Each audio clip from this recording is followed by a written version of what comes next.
Aujourd'hui, je voudrais faire une vidéo de simplification qui va te permettre de comprendre en profondeur, de comprendre les rouages de la vente de formation sur Internet. Alors tu vas voir, ça va être une vidéo où tu vas avoir des choses concrètes à mettre en place. On ne va pas être dans de la théorie, mais on va essayer de comprendre les choses pour au final arriver à ce qui nous intéresse, gagner notre vie sur Internet, que tu gagnes ta vie sur Internet. Mais pour ça, il faut d'abord comprendre quel est le processus exact pour vendre une formation en ligne, pour réussir à vendre et surtout comprendre une réalité, admettre une réalité, c'est que sur Internet, au niveau des formations en ligne, au niveau des formateurs, tu as des gens qui vendent, tu as des gens qui vendent énormément et tu as des gens qui vendent pas du tout. Et qu'est-ce qui fait la différence entre les deux? Parce que je pense que c'est vraiment très intéressant de prendre un petit peu de hauteur, c'est-à-dire au lieu de foncer tête baissée et de se dire ok, bon bah voilà, je fais ça, ce qui est bien, c'est bien de passer à l'action. Mais à un moment donné, aujourd'hui, tu vois, on a quand même pas mal de recul sur la création de contenu. Moi, ça fait des années que je fais ça. Maintenant, ça fait depuis fin 2015 que je vais à 100% de mon contenu en vendant, allez, on va dire à 95%. Je fais un petit peu de coaching, mais en vendant à 95% des formations en ligne. Je ne suis pas le seul. Il y a beaucoup de gens qui en vivent. Il y a aussi beaucoup de gens qui se sont lancés et qui n'y arrivent pas. Et c'est quoi la différence? Pourquoi il y a des gens qui vendent? Pourquoi il y a des gens qui ne vendent pas? Je voudrais te donner mon point de vue concret sur ce qui va faire que tu vas devenir une personne qui vend des formations sur le net. Alors la première chose, je ne vais pas m'étendre énormément sur cette chose-là parce que tu l'as déjà entendu très certainement pas mal de fois, c'est la notion qu'il faut cibler un problème précis et urgent. Donc là, on est vraiment dans la différence fondamentale qu'il y a entre l'intérêt et le besoin.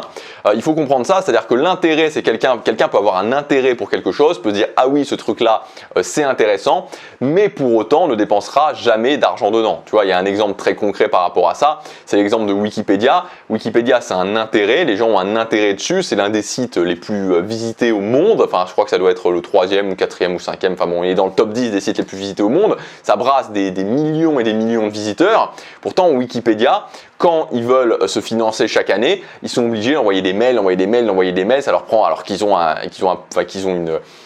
nombre de personnes qui regardent, enfin, ils demandent des sommes qui sont ridicules, genre 1 euro, 2 euros, 5 euros, et même en demandant ça, et même avec le nombre de personnes qu'ils ont, ça leur prend parfois des semaines pour pouvoir réussir à avoir le minimum d'argent dont ils ont besoin. Donc ça te laisse comprendre la différence qu'il y a entre un intérêt et d'un autre côté un besoin. Le besoin, c'est le problème urgent, le problème précis, le problème où les gens ont vraiment envie de le résoudre. Et donc quand tu tapes dans les besoins, les gens vont être prêts à ce moment-là à sortir la carte bleue, les gens vont être prêts à payer. Donc ça, c'est impératif de comprendre ça. Tant que tu es dans l'intérêt, tu peux faire des choses très intéressantes, mais voilà, ça apportera pas grand-chose. Alors que si tu tapes dans les problèmes précis, dans les besoins, là, tu vas pouvoir vendre des formations. Alors bon, comme je t'ai dit, je ne vais pas m'étendre dessus parce que voilà, c'est quand même quelque chose qui est très connu. J'imagine que tu t'intéresses un petit peu au sujet, que tu as déjà visionné pas mal de vidéos sur le sujet, que tu t'intéresses déjà à la création de contenu. Donc tu sais cette chose-là.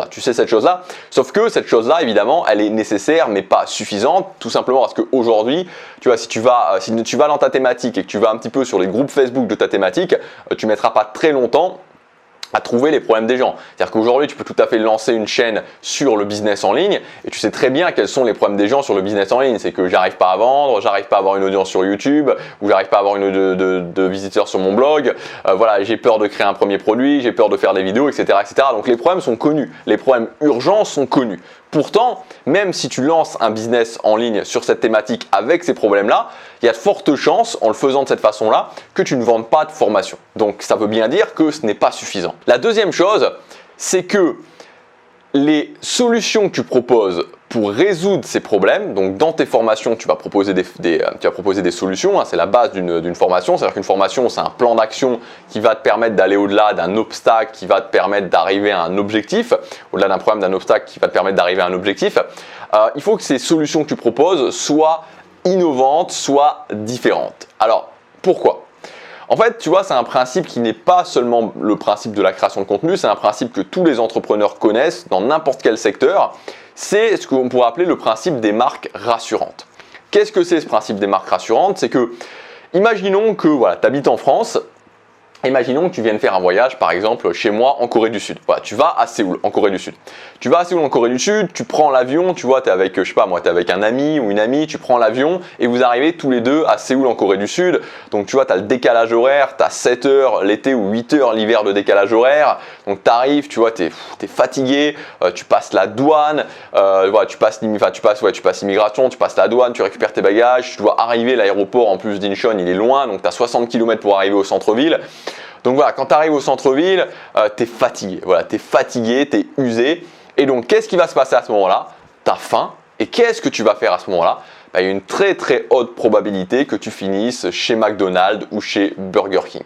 Et pourquoi? Pourquoi alors que tu es en Corée du Sud? Pourquoi alors qu'il y a plein de petits restaurants dans lesquels tu pourrais aller, qui seraient beaucoup plus typiques, qui seraient peut-être moins chers, qui seraient peut-être meilleurs, tu vas, en tout cas peut-être pas toi exactement, mais si tu fais des statistiques, tu vas avoir une très très grosse partie des gens qui vont faire ça, te retrouver dans ce type d'enseigne. Tout simplement parce que ce sont des marques rassurantes, ce sont des marques que tu connais. Et il faut bien comprendre ce principe, c'est que on va avoir cette tendance, tout le monde en tant qu'être humain, d'aller vers les marques qui sont rassurantes, d'aller vers les marques qu'on connaît. C'est-à-dire que si tu achètes des vêtements dans une marque et que cette marque-là te convient, il faudra vraiment qu'une autre marque fasse quelque chose de vraiment soit bien meilleur, soit de très différent pour pouvoir justement te convaincre d'acheter. Et donc c'est ça la base, c'est que si tu as déjà des marques rassurantes, c'est-à-dire que concrètement, si on revient dans la thématique de la création de contenu, tu es dans une thématique qui est déjà saturée, ce qui est le cas de la plupart des thématiques.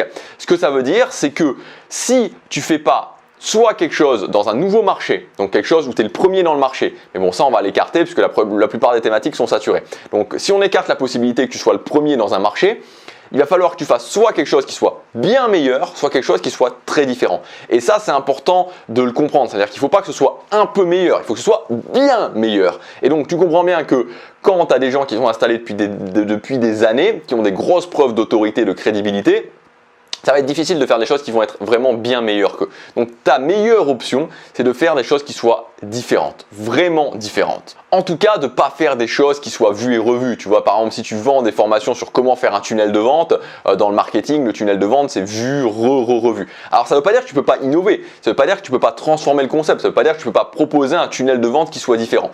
Mais il va falloir qu'il y ait cette notion de différence. Il va falloir qu'il y ait cette notion d'innovation pour toutes les raisons qu'on a vues juste avant et pour cette tendance très importante des êtres humains à aller vers les marques rassurantes. Donc, en fait, ce qu'il faut bien comprendre, c'est qu'il va falloir que les gens, pour résoudre leurs problèmes dans cette thématique, te voient comme leur meilleure option. À partir du moment où ils te voient comme leur meilleure option, alors à ce moment-là, ils vont acheter chez toi. Et donc, il faut évidemment que tes méthodes soient différentes, mais je dirais que, et ça on en parle régulièrement, c'est que ça va au-delà de ça. C'est qu'il faut même que ta philosophie, ce que tu proposes, soit différent. Parce que, en fait, le mécanisme à comprendre, c'est que si ta philosophie est différente, ça veut dire que quelque part, tu vas faire rentrer les gens dans un nouveau monde. Par exemple, sur cette chaîne, l'idée, c'est de dire aux gens, écoutez, arrêtez de vouloir commencer en faisant de la publicité Facebook, arrêtez d'essayer d'avoir énormément de vues parce que ce n'est pas corrélé avec votre réussite. Vous pouvez réussir avec moins de 5000 abonnés, vous pouvez gagner votre vie avec moins de 5000 abonnés, vous pouvez gagner votre vie avec 150 vues par vidéo. Donc en fait, l'idée, c'est de faire rentrer mon audience dans un nouveau monde parce que tu te rends compte à un moment donné que tu n'as plus besoin d'avoir énormément de vues, que tu n'as plus besoin d'avoir tout le temps plein de gens différents qui arrivent et tu peux faire beaucoup avec très peu. Et donc, quand tu as fait rentrer les gens dans un nouveau monde, c'est beaucoup plus simple et donc que tu es déjà positionné sur le côté, que tu n'es plus positionné avec la masse, c'est déjà beaucoup plus simple ensuite de pouvoir vendre par rapport à cette philosophie des méthodologies qui vont être innovantes. Donc, à partir du moment où tu cibles un problème, que tu proposes une solution qui va être innovante, tu auras déjà fait un grand pas en avant. Cependant, et oui je sais, c'est pas encore suffisant. Il va manquer un dernier élément. Et ce dernier élément, c'est la crédibilité. Parce que même si tu cibles un problème précis et même si tu le fais d'une façon innovante, si tu n'as pas cette notion de crédibilité, si tu n'as pas cette notion, donc la crédibilité c'est je suis crédible, comment je suis crédible? En démontrant de l'autorité. C'est-à-dire que si tu n'es pas crédible, si tu ne démontres pas d'autorité, les gens vont hésiter au dernier moment. Parce qu'au final, au dernier moment, il faut quand même sortir la carte bleue, il faut quand même payer. Et donc, ils vont se dire, ok, cette personne-là cible un problème, ok, cette personne-là apporte une solution qui me semble une solution valide, qui me semble une solution qui peut m'apporter quelque chose, mais est-ce qu'elle a vraiment de l'autorité? Est-ce qu'il a vraiment eu des résultats? Est-ce qu'il est vraiment plus loin que moi sur le chemin. Et ça, c'est très important, c'est qu'il va falloir que tu démontres de l'autorité. Donc il faut que dès le départ, dans tes contenus, tu puisses prouver aux gens que tu as une autorité. Par exemple, ce que je fais sur cette chaîne régulièrement, c'est par exemple aussi ce que j'ai fait sur mes vidéos de présentation, c'est que je vous ai montré mes chiffres. Je vous montre mes chiffres, je vous montre les clients que j'ai eus, parce que ça montre que j'ai une autorité, ça montre aujourd'hui, voilà, mes chiffres aujourd'hui, c'est que j'ai vendu plus de 500 000 € de formation sur Internet et que je suis en chemin vers 1 million d'euros de vente. Voilà, 1 million d'euros de vente, en plus avec une thématique principale qui n'est pas une thématique de marketing, c'est-à-dire que ma chaîne principale, la chaîne Gabriel Clément, avec laquelle j'ai fait la plupart de mon chiffre d'affaires, peut-être parce que j'avais un autre business avant, mais peut-être, je sais pas moi, 95% de ces 500 000 €, cette chaîne est avant tout basée sur le développement personnel et le social. C'est pas le business là où j'ai gagné principalement mon chiffre d'affaires. Et enfin, le dernier point, c'est l'aspect humain. Donc l'aspect humain est important parce qu'on va dire qu'il faut aussi qu'il y ait un lien. C'est-à-dire que c'est important aussi qu'il y ait un lien, que les gens puissent te faire confiance.